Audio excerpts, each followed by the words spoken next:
What's up, everybody? Welcome to ITG Daily, the show that brings you the hottest in gaming news. I'm Drew Bosley. You can find me on Twitter at ArtisticGamer28. That's the one, the only. It is Scott Savage. You can find him on Twitter at Savage.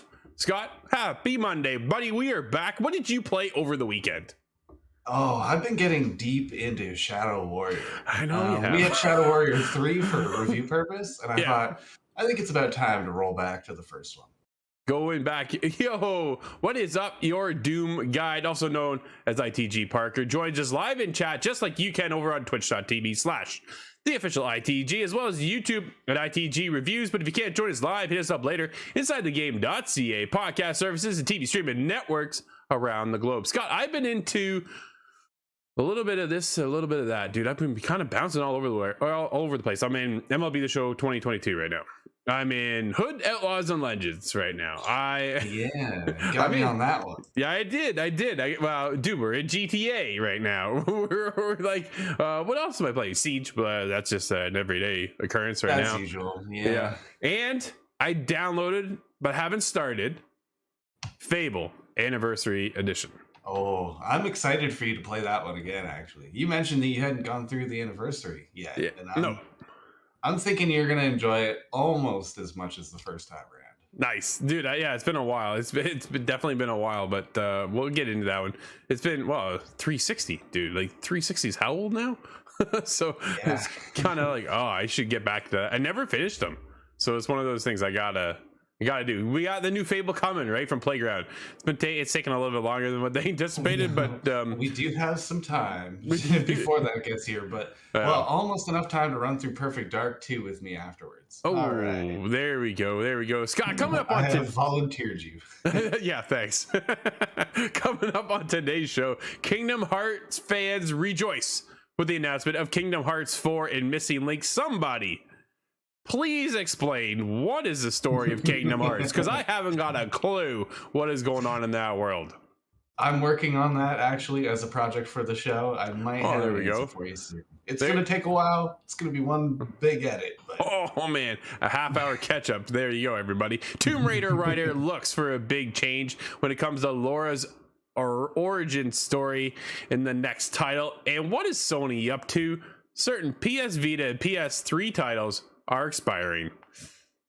Yeah. What are they doing, dude? Man, I suspect some really consumer forward thinking on that. Yeah, okay, we'll get into it. But first, dude, let's get going. It is Kingdom Hearts 4, Kingdom Hearts Missing Link announced for the 20th anniversary event with the trailer. Dude, are you a Kingdom Hearts fan? I'm not. Now, it's actually funny because I've gone almost a 180 on this series. I used to really not understand Kingdom Hearts, just like everybody else. Yeah. But I used to really kind of hate on the game. I just didn't understand what it was all about. I thought, why are these Toy Story characters here? And now, as an adult, I go look at it and I go, hey, there's Toy Story characters in it. And all of the reasons I thought I was annoyed with it, I'm actually appreciating. So I'm trying to get caught up on the story and see if I can, get my foot in the door now, finally. Yeah. And it's Kingdom Hearts 4, but it's really Kingdom Hearts 7 or something. There's a lot of those games. Kingdom Hearts 1, Kingdom Hearts 1.5, Kingdom Hearts 2, 2.8, 2.8 HD, 2.9.5. Like, it's just, man, they're all over the place. Drop. There's so many. This comes from Ernest Lynn over at PSU. Kingdom Hearts 4 will be the start of what is titled The Lost Master Arc. As seen in the trailer, it will at least be partially set as a quantum, a location based on the Shibuya Ward of Tokyo. The girl featured, man, this is a article, Scott, if I've ever read one. Dude, this is Sterilizer from the Kingdom Hearts Union X mobile game. I haven't got a clue what is going on here. Here's a highlight though, Scott. Unreal Engine 4 being used as a speculation for the new game, which is cool. Everybody now seems to be, we just covered it last week actually, about 50% of the industry now has moved over to Unreal Engine 5. No platforms were specified for Kingdom Hearts 4, though based on the visual quality, current generation consoles like PS5 are possibly I'm gonna say a possibility. Also, no release date or a window were provided. Only the game is in current development. A new mobile game for iOS and Android title, Kingdom Hearts Missing Link, was unveiled as well. Missing Link featured 3D visuals and gameplay more similar to the mainline console entries that the Kingdom Hearts mobile games of the past. A closed beta test will run in 2022 in specific regions. Scott, you ever played the mobile versions of these games? No, I wasn't actually aware there was mobile games. It kind of, it fits into that meme. There's 100 of these games. Oh, yeah, absolutely. There's so many of them. There's one that never was, and that's something that, again, is going to be subject to the video. So I can't go into super details because I'm not aware of them yet. I haven't searched this fully, but Nomura was heavily invested in the Final Fantasy timeline. That's why he's the kind of director behind Kingdom Hearts. Well, he's been trying to make this game called Versus 13 for a decade or more now. So everybody keeps thinking that he wasn't able to make Versus 13, so he went and split off and made Kingdom Hearts instead. Finally got the funding, so then he came through with that. But there's a whole lot to do with the story. I think the Lost Master arc might actually touch on Versus 13. And there's a lot of similarities between the concepts of that game and Kingdom Hearts in general. So and in this quest to understand what is going on in Kingdom Hearts, it's brought me into this game that's like Polybius. It never existed. Nice. Well, that's cool. That's very cool. Dude, I love the video game industry. Like, there's just so many intricate parts about it, just missing things, and that story here and this story there and this new game coming. Man, like, what an industry we're in. I freaking love it. But Kingdom Hearts, never been a game I've been connected with. I've always watched from the outside because there's just so many. I haven't got a clue what's going on. Maybe 4 will be the leap for me to jump in. I don't know. We'll have to see. But it doesn't sound like it's coming anytime soon, Scott. It's in early development, which you have to think then we're moving into next gen, right? Or what they call here current gen, PS5 and the Xbox Series X and S. Will it be on Xbox, or is it just a PlayStation only title, do you think? I think it'll be on Xbox as well. I mean, we've seen them come over in Game Pass, and I think there's a little bit more of an openness to spreading it around now. Yeah, because they have been in the past for PlayStation only, right? I think so, yeah. I believe there was PS Vita 1 or 2 that was specifically on Vita. Right. Yes. Wow, poor Vita. Rest in peace. Welcome to Vita Island, everybody. Dude, let's move over in the world of Tomb Raider writer advocates for a significant change in Laura's origin. This comes from Lance over at CBR. Tomb Raider writer Rihanna Pratchett hoped Lara Croft will finally let go of her past in the next entry of Square Enix video game saga. While Rihanna confirmed she wouldn't be working on the next title in the Tomb Raider series, she's still eager to see how the upcoming entry will handle Lara Croft's story. According to Eurogamer, Pratchett wanted Lara to move past the specter of her father Richard, whose death paved the way for the events of the reboot trilogy. Quote, "We had a really fun time evolving her character, so I would like to see probably less father issues," end quote, she said. Well, I get that, right? But that was what started that whole trilogy, Scott. So it kind of made sense. You gotta here's the thing. The reboot of the trilogy brought a lot of players who played the originals back into the franchise, and it also booted up a whole new following of fans that have never played them. Exactly, right? So it was a good turnaround and a good starting point. Where do they take off from here, though, Scott? Yeah, I'm wondering, have they just put that trilogy in the past now, or is this going to build on to that trilogy, in which case it would be really hard to rewrite the whole motivation. Yeah, so that doesn't seem like it would work out very well. But there are a million different ways you can motivate Lara and make it still work. So I'm not necessarily hung up on this detail of the game. No, me either. But and they've done reboots before. So if it happened to take a different kind of approach, that would be totally okay. Now's the time to do that, really. Yeah, Pratchett explained that the reboot trilogies, Lara was still in the process of growing into the confident explorer from the original games, calling her a proto-Tomb Raider. The writer hoped the future of the series will let Lara realize her potential finally transforming her into a gunslinging daredevil longtime fans know and love. Quote, I want to see the full fruition, end quote, she said. Quote, I want to see the sassy one-liners. Dude, let me finish this and then I got a comment, okay? I'm coming back to this one.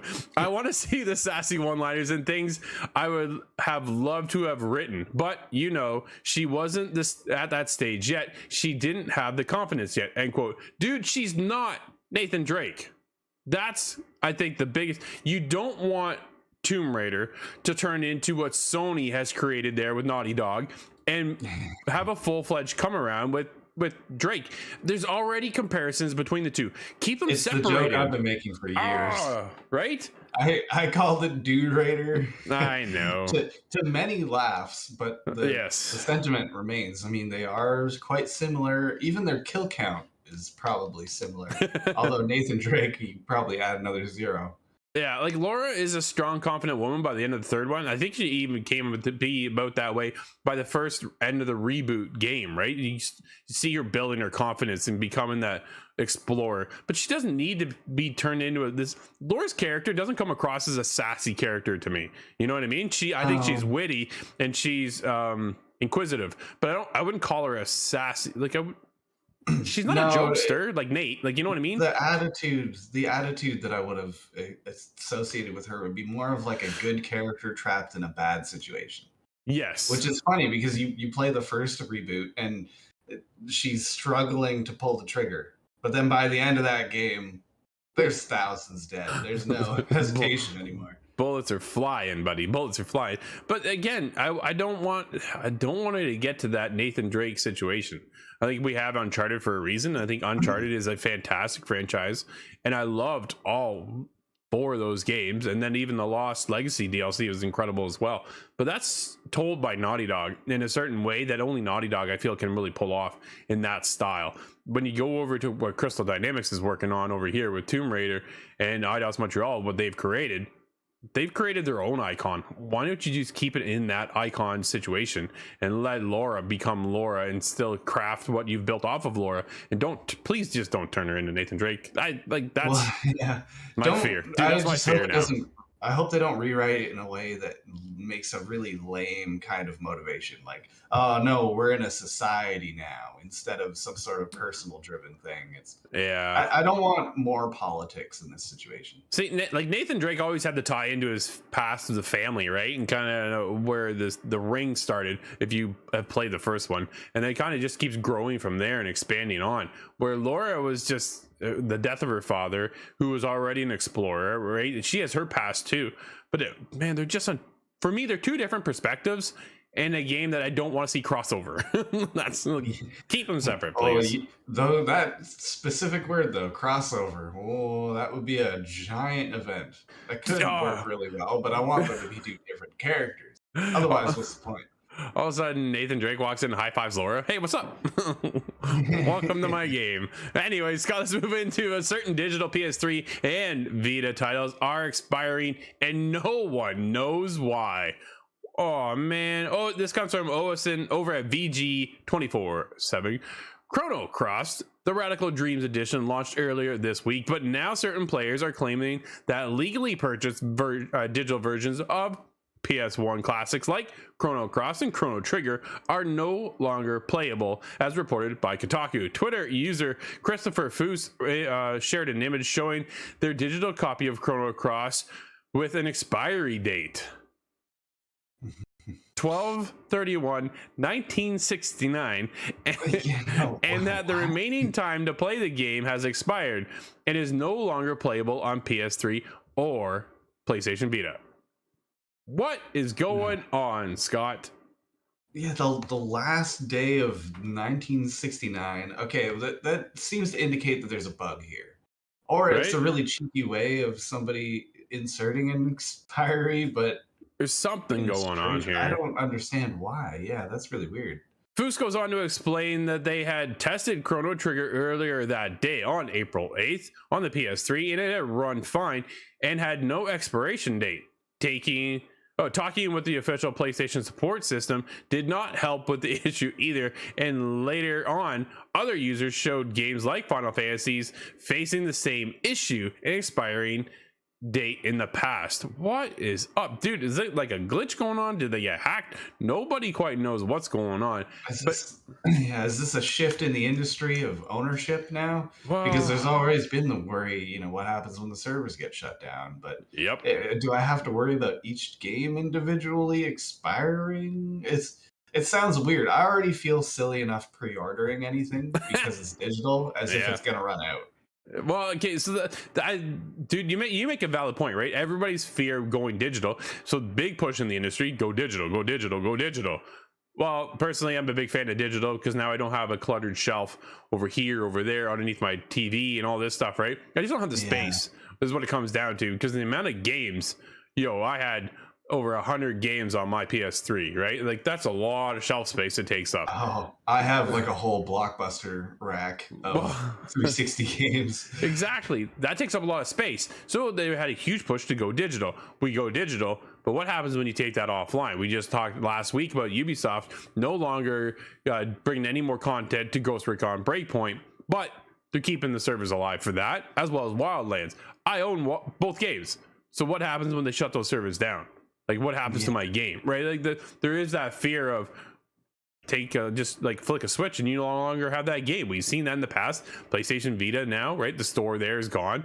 The PSP, that store is gone. What do you do with some of these situations, right? They talked about, we're going to shut this down. Fans came in a huge uproar and like, no, don't do that. Like, that's the fear of digital, man. Welcome to technology. Oh, what are they going to do when they take it offline? Are they going to just...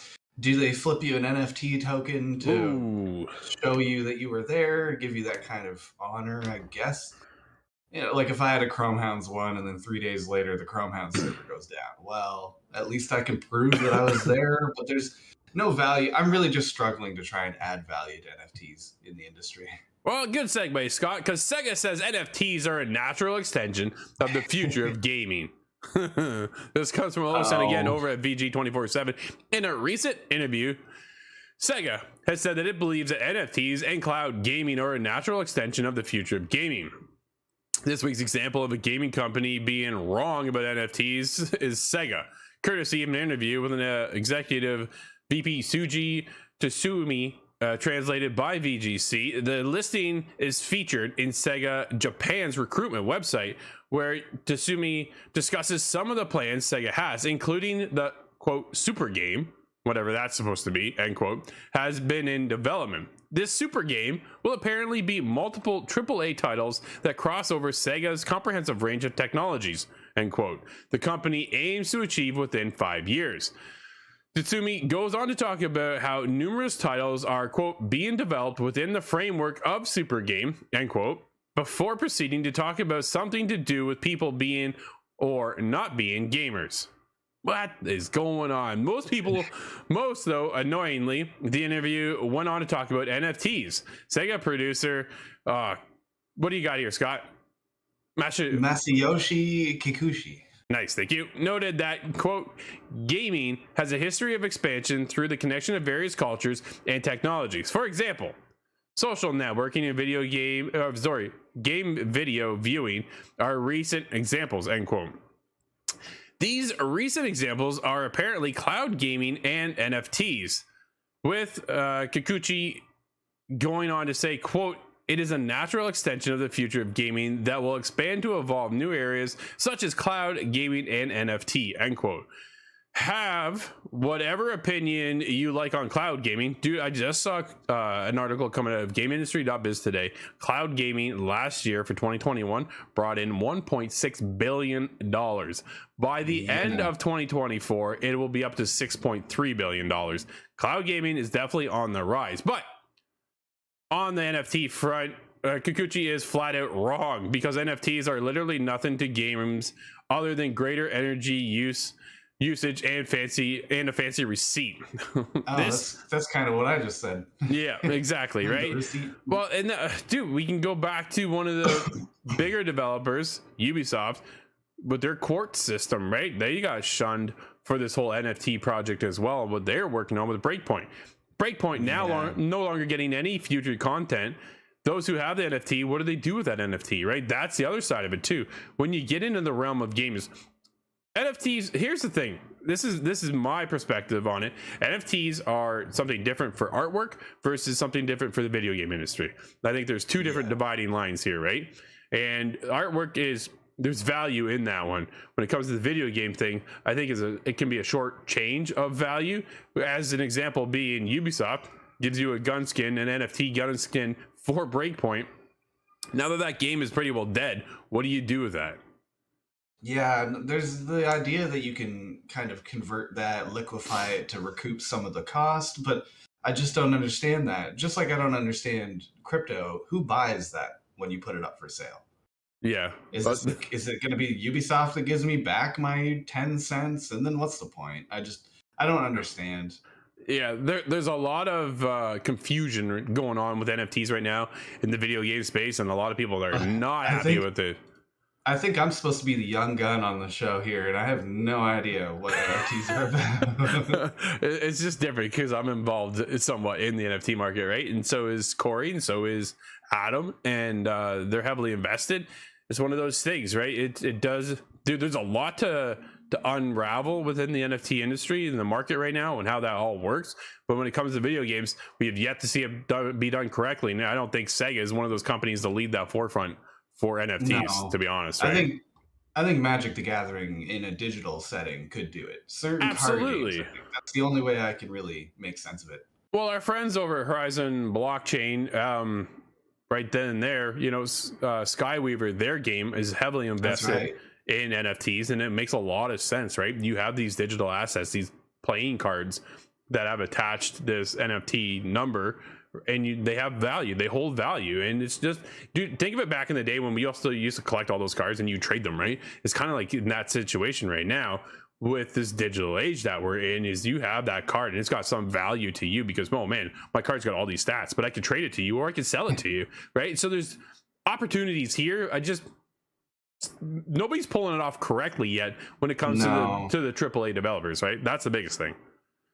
Yeah, no, and Sega's looking at it because they're spelling money. I think that's yes. I think that's a great point, Scott, is that they're really looking just to kind of try and capitalize on that. But Scott, we do have some game announcements and stuff today. One, I think you'll be so happy and surprised to read. Go for it, buddy. Give it take it away. I've mentioned this game several times in the last 2 years, and I'm not exactly sure why, but Mashinki. Yep. The multi-awarded transport strategy game about trains and road vehicles made by a single developer on his custom engine. Okay, that is very impressive still. Isn't it? It is being upgraded with the multiplayer update today. Oh, we might be back, buddy. I said that to Crystal today. I'm like, I got a feeling Scott and I are jumping into that one next week. And if all goes well, you're going to have to clear me a space with your hobby shop there. You bet. Another update of Mashinki introduces multiplayer today. You can start a new game for up to 8 players now. Holy. I know. Companies and players are decoupled in the game logic, so you can join other players in their companies or start your own anytime throughout the gameplay. Multiple companies can cooperate on quests, fight for resources, or cooperate on supplying the industry. Okay. That's cool, right? There's 2 sides. You can go competitively or you can go cooperatively, and I like that a lot, man. Yeah. One person making this. It's crazy. I don't know why it's been bouncing around in my head for the last 2 years, but I'm actually looking forward to getting back into one of those. It's so funny. You brought this up last week, right? I think it was last week, because I tweeted out, if anybody saw, I tweeted out a picture of I have a railroad right in my basement. I've been in this hobby for a long time. So someone kind of commented, what other hobbies do you have? This is my hobby. This is my other hobby, right? So it was kind of one of those things. And then you commented, Mashinsky. I was like, that's funny that you even brought that up, because now here it is again. I was like, yeah. So yeah, you and I always cover the railroad side of things for ITG. But Scott, we do have something else today. What do we have? We have the independent development studio Big Boot Games is launching a closed beta test of Meteora on Steam on the 20th this month. And there you go. I've not heard of Meteora. I just got a press release on that one today. But that's going to wrap up today's show, everybody. Thank you for hanging out with us. This has been ITG Daily, the show that brings you the hottest in gaming news. That's going to wrap it up. I'm Drew. That's Scott. We'll see everybody tomorrow inside the game.